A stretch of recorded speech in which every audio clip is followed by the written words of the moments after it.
Even if you've never read a Bone comic, the structural innovations that Smith developed in telling and selling his story have been industry defining, and thus the way Bone is structured has forever altered the way that most comic stories are now developed. In his introduction to the volume Jeff Smith Conversations, Frederick Lewis Aldama describes how, quote, "The publishing of Bone in serial format influenced storytelling technique. Already before setting ink to paper, Jeff knew that the Bone story would have a massive arc. He also knew that he had to pay bills, so waiting for the 1,300-page behemoth that Bone would become wasn't feasible. He had to create chapters to form books with their own mini arcs, and these books would take about a year to create, so he had to figure out a way to keep his readers going while waiting from one book to the next. That is, he had to balance growing his readers with creating installments, and with the creating of the big, epic story.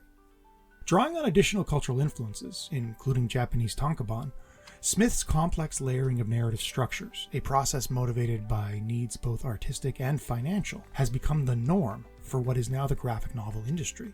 The composition of the structure is threefold. 1. The structure of the individual issue. 2. The structure of the 4 to 6 issue story arc, depending on how many issues per graphic volume. And 3. The overarching structure of the entire story/series, the behemoth. Naturally, building a story around nested recursive structures is no easy task, and requires vision and depth far beyond the traditional 3-act structure that is said to dominate the Western storytelling tradition. At any given moment, Bone is effectively telling 3 different stories.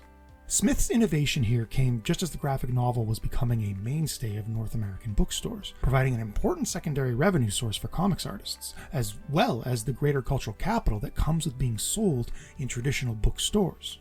The industry followed suit, and still does. While this structure can be seen to be artistically limiting, why must all arcs be 4 to 6 issues? Smith's contribution to comics infrastructure can be said to have helped shepherd comics from a time of crisis to something of a renaissance.